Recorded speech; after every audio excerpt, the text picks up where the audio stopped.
안녕하세요. 김유갑의 경제부동산입니다. 더 좋은 방송을 하도록 구독, 좋아요, 댓글 알림 부탁드립니다. 새마을 금고 큰일 났다. 제2뱅크런 터진다. 새마을 금고 연체율이 6%를 넘어 7%를 향하고 있으며 1조 원 추가 부실 채권을 자산관리공사, 캠코에 매각하는 등 최악의 위기로 치닫고 있습니다. 행정안전부와 금융위는 부실 채권을 점검하고 건전성을 관리하는 등 비상사태에 돌입했습니다. 제2차 뱅크런이 터지는 것 아니냐 하는 고객들의 불안감이 날로 커진 상황입니다. 또한 새마을금고보다 더 나을 것이 없는 저축은행과 상호금융, 과연 여기에 묶인 내 예적금은 안전할까요? 유료상담은 010-2616-6276 제가 직접 매수타임과 입지를 추천해드립니다. 지금 바로 전화 주십시오. 새마을금고 큰일 났다. 제2뱅크런 터진다. 지금 보면 1차 새마을금고 뱅크런 사태 때 이렇게 줄 서 있는 모습이 쭉 보이죠. 자, 그래서 그때 상당히 시끄러웠는데 다시 또 건전성이 문제가 생겼습니다. 여기 보세요. 경고등 다시 켜진 새마을금고. 부실을 정리하는 것도 쉽지가 않아요. 부실 채권 같은 경우 누가 사주려고도 안 하고. 자, 먼저 연체율이 급증한다는 게 가장 큰 문제고요. 그 다음에 부실 채권. 자, 이거 매각도 쉽지 않고 매각을 하더라도 헐값에. 자, 그리고 금융위가 직접 이제 나서가지고 행안부하고 손잡고 나서가지고 직접 점검 관리한다는 거. 먼저 연체율이 6% 후반대, 심지어는 7%를 넘길 지금 위기입니다. 한 달 만에 1%가 급증했어요. 지금 그럼 다음 달, 그 다음 달 계속 기하급수적으로 늘어날 수도 있다는 거 아닙니까? 21년 1.93%.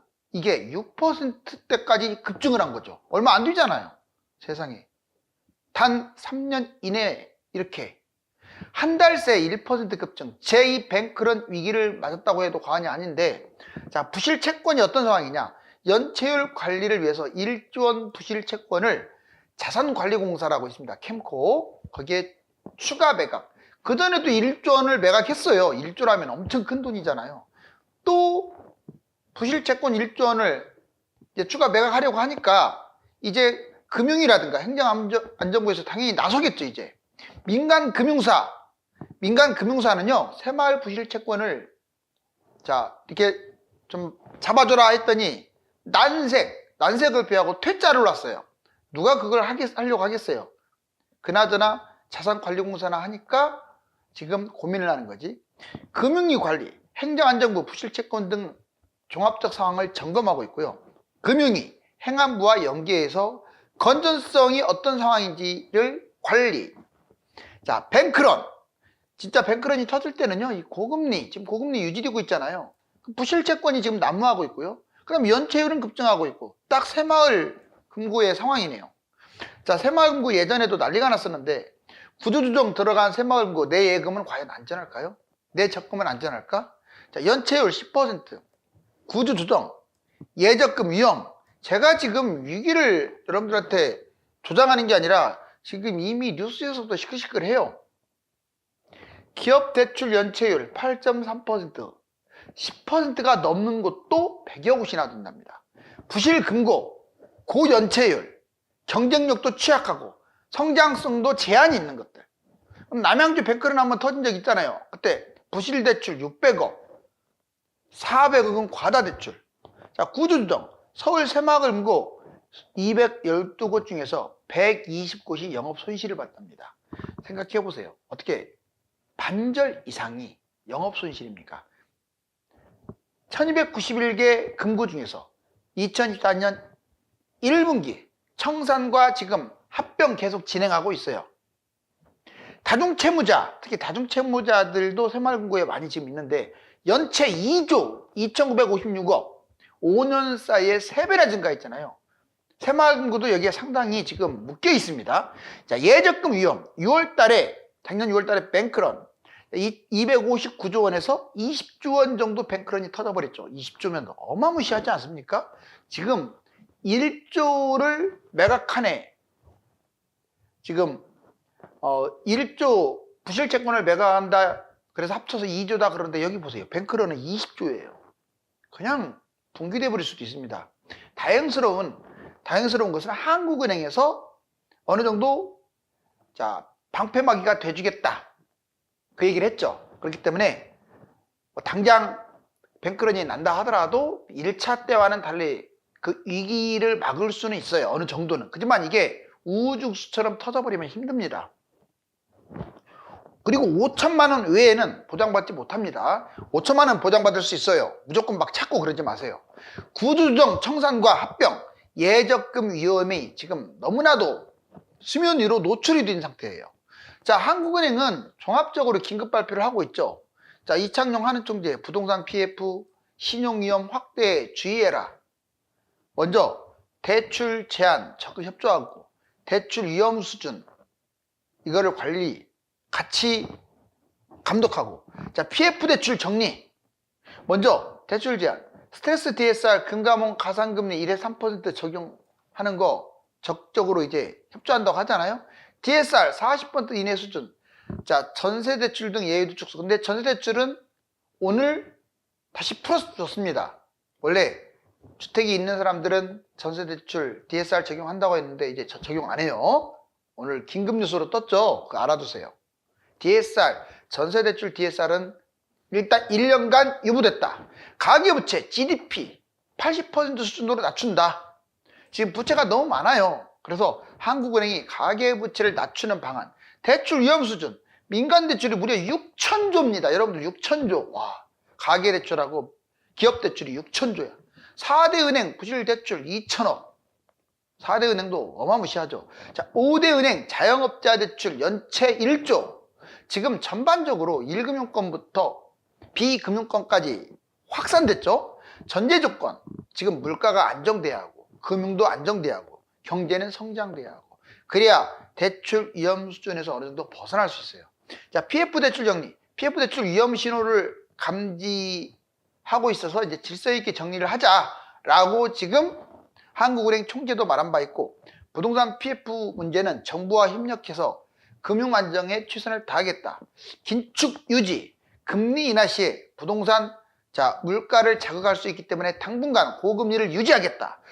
이 한국은행 총재가 마음은 정말 금리 인하를 하고 싶은 마음이 굴뚝 같지만 바로 이런 정황 때문에 하지를 못하는 거죠. 자, 일단 이금융권이 얼마나 위험한지, 그러면 새마을 금고만 위험할까요? 도찐개찐입니다. 이거 보세요. 상호금융, 부동산 침체 먹구름, 경영 안정이 시급하다. 먼저 신협, 저축은행, 자, 제2금융권, 새마을금고. 신협은 연체가 5.1% 급증, 고정이하 여신도 4%. 신협만 문제는 아니에요. 지금 농협, 수협, 산림조합 다 위험한데 신협이 그중에서 제일 세다 이거죠. 상호금융, 그걸 상호금융이라고 하죠. 상호금융하고 저축은행도 새마을금고와 더불어서 수시로 점검한다. 저축은행 연체율 5.33%. 자, 고정이하 여신 8% 15곳. 지금 저축은행도 계속 커지고 있어요. 그래서 예전에 상상인, 우리금융비용 조건 나빠, 자, 인수를 안 해버렸잖아요. 아예. 경영권 매각, 자, 에키온, 좋은, 하나저축은행. 이처럼 전반적으로 봤을 때 저축은행도 부실한 곳들이 증가하고 있다. 이제 예적금 대처 방법. 그러면 지금 당장 새마을금고 제2뱅크런 나온다고 하니까 지금 다 정리해버려야 하느냐. 제가 지금 새마을금고 정리하라고 이 말을 드리는 게 아니에요. 어차피 1년 단위로 보통 적금을 많이 할 겁니다. 예적금을 많이 하는데 제 개인적 생각은 일단 한국은행도 유동성을 공급하겠다고 했기 때문에 지금 당장 뛰어가가지고 딱 돈을 찾기보다는 우선은 그냥 놔놨으면 좋겠어요. 그 사이에 금융위기가 터지거나 은행이 계속해서 연쇄부도가 터질 확률은 훨씬 낮으니까 돈을 미리 찾아버리면 엄청난 손실을 보잖아요. 바로 그거에 대한 대비죠. 위험은 하지만 일단 만기까지는 끌고 가자. 저의 결론입니다. 여기 보자고요. 자, 예적금 만기에 찾자.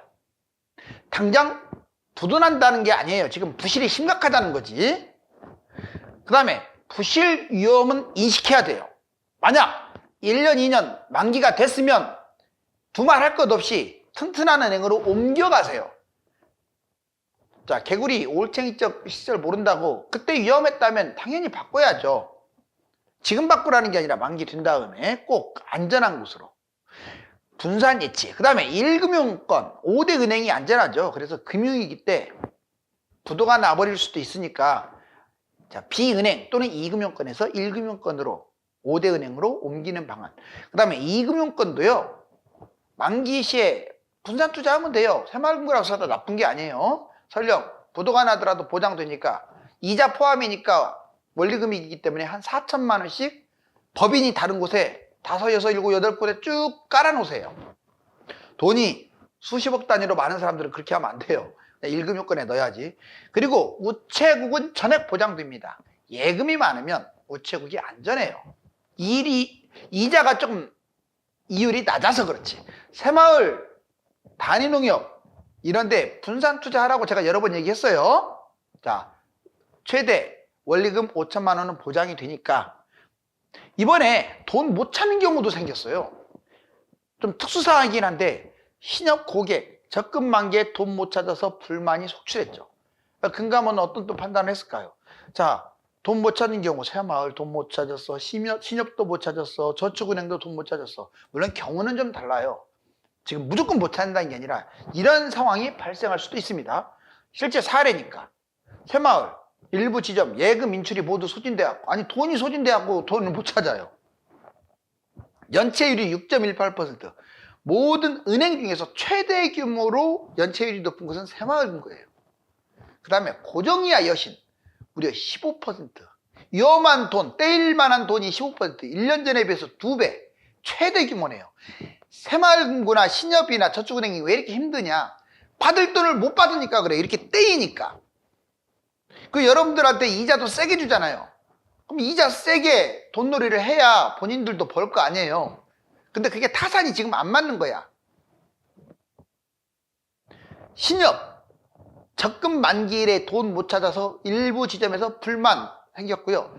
연 10% 특판 이런 것들이 문제가 됐죠. 뱅크런 대비 이체 한도도 정해버렸죠. 자, 만기 시에 해지 안 됩니다. 유사한 사례. 만기가 됐는데 해지가 안 되는 경우도 있었어요. 자, 그렇기 때문에 그런 부분도 미리 참고해라. 저축은행 돈 못 찾아. 저축은행은 좀 상황이 달라요. 웬만한 경우는 다 찾는데 이제 미수령 4.4만 명이 그 배당금에 대해서 돈을 찾아가지 않은 것이죠. 고정이하 여신이 6.1조 1년 만에 100% 증가. 역시 떼이는 돈이 저축은행도 엄청 많습니다. 1년 만에 100% 증가 상상 초월이죠.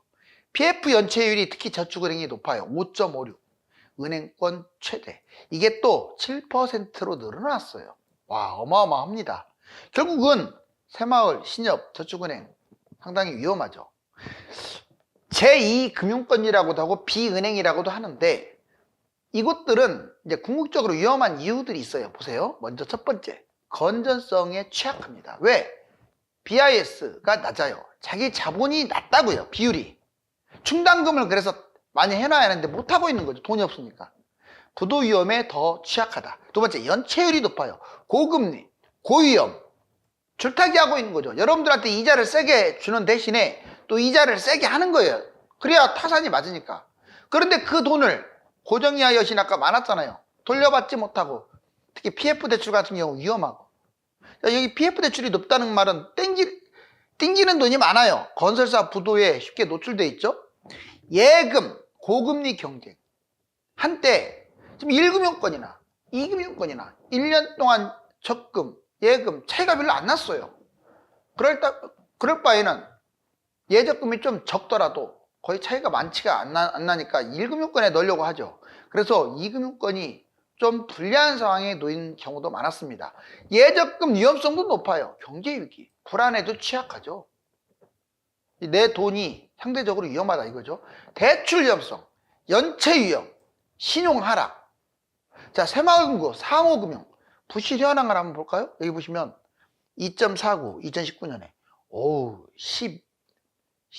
와, 지금 12%까지 2.49에서 12%까지 크게 늘어났습니다. 이게 건설 및 부동산 관련 연체율이에요.